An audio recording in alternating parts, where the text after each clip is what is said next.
নমস্কার, বাংলা টুডে নিউজে আপনাদেরকে সবাইকে স্বাগতম। আজকে বিশেষ আবহাওয়া বুলেটিনে আমরা জানাবো দেশের বিভিন্ন অঞ্চলে সর্বশেষ আবহাওয়া পরিস্থিতি, কোথায় ভারী বৃষ্টির সম্ভাবনা রয়েছে, কোথায় বজ্রপাত সহ বৃষ্টি হতে পারে এবং আগামী 24 ঘন্টায় আবহাওয়া সম্ভাবনা পরিবর্তন সম্পর্কে গুরুত্বপূর্ণ তথ্য। চলুন শুরু করি আজকের আবহাওয়া প্রধান খবর দিয়ে। দক্ষিণবঙ্গে বৃষ্টির দাপট আপাতত মাথায় লক্ষণ নেই। আগামী কয়েকদিন রাজ্যে বিস্তীর্ণ অংশে বজ্রবিদ্যুৎ সহ বৃষ্টি চলবে। কলকাতা সহ একাধিক জেলায় ভারী বৃষ্টির সতর্কতা জারি করেছে আলিপুর আবহাওয়া দপ্তর থেকে। মৌসুমি অক্ষরেখা এবং সক্রিয় আবহাওয়াজনিত পরিস্থিতির প্রভাবে পশ্চিমবঙ্গে বৃষ্টির দাপট অব্যাহত রয়েছে।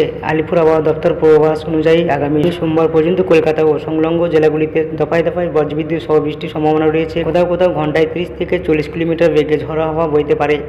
দক্ষিণবঙ্গে মেঘলা আকাশ ও বৃষ্টির কারণে দিনের সর্বোচ্চ তাপমাত্রা স্বাভাবিকের কাছাকাছি বা সামান্য কম থাকবে, তবে বাতাসের আর্দ্রতা বেশি থাকায় বৃষ্টি বিরতিতে ভ্যাপসা গরম অনুভূত হতে পারে।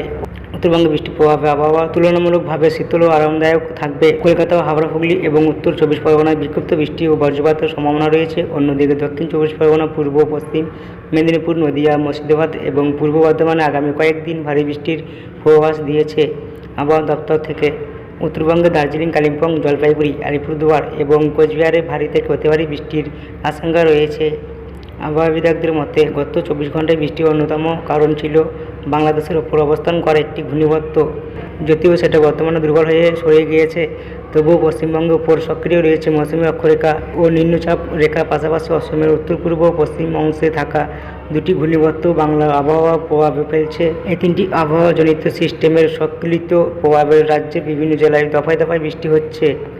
উত্তরবঙ্গে টানা বৃষ্টির জেরে পাহাড়ি এলাকায় ধস নামার আশঙ্কা বেড়েছে। নদীর জলস্তর ও দূরত্ব বাড়ছে। প্রশাসন সম্ভাব্য বিপর্যয়ের দিকে নজর রেখে সতর্কমূলক ব্যবস্থা দিয়েছে। দক্ষিণবঙ্গের কয়েকটি জেলায় ভারী বৃষ্টির ফলে নিচু এলাকায় জল জমা, যান চলাচলের দীর্ঘ এবং দৈনন্দিন জীবনে প্রভাব পড়তে পারে বলেও সতর্ক করেছেন আবহাওয়াবিদরা। কলকাতা ও শহরতলিতে টানা বৃষ্টিতে জনজীবন বিপজ্জনক হয়েছে। ধর্মতলা সেন্টার অ্যাভিনিউ, আলট্যাক road, VIP road, Chinar park, Kaikhali, Dum Dum, বহরমনগর এবং বারাকপুর ও সৈয়দপুর সহ একাধিক এলাকায় জল জমে গিয়েছে। কয়েকটি গুরুত্বপূর্ণ রাস্তার যান চলাচল ব্যাহত। আলিপুর আবহাওয়া দপ্তরে জানিয়েছে, শনিবার ও রবিবার দক্ষিণবঙ্গে বৃষ্টির তীব্রতা কিছুটা কমলেও সব জেলাতেই হালকা থেকে মাঝারি বৃষ্টি চলবে। তবে সোমবার ও মঙ্গলবার থেকে ফের বৃষ্টির পরিমাণ বাড়তে পারে।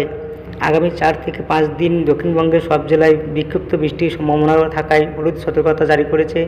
অন্যদিকে উত্তরবঙ্গে রবিবার পর্যন্ত দার্জিলিং, কালিম্পং, আলিপুরদুয়ার, কোচবিহার ও জলপাইগুড়িতেও ভারী থেকে অতি ভারী বৃষ্টির সম্ভাবনা রয়েছে। সোমবার থেকে এই 5 জেলায় ভারী বৃষ্টির জন্য হলুদ সতর্কতা বহাল থাকবে বলে জানিয়েছে আবহাওয়া দপ্তর। এই ছিল আজকের বিস্তারিত আবহাওয়া সংবাদ। ভিডিওটি ভালো লাগলে অবশ্যই একটি লাইক দিন, বন্ধুদের সঙ্গে শেয়ার করুন এবং প্রতিদিনের নতুন নতুন আবহাওয়া খবর সবার আগে পেতে বাংলা টুডে নিউজ চ্যানেলটিকে সাবস্ক্রাইব করে পাশে থাকা বেল আইকনটি চাপতে ভুলবেন না।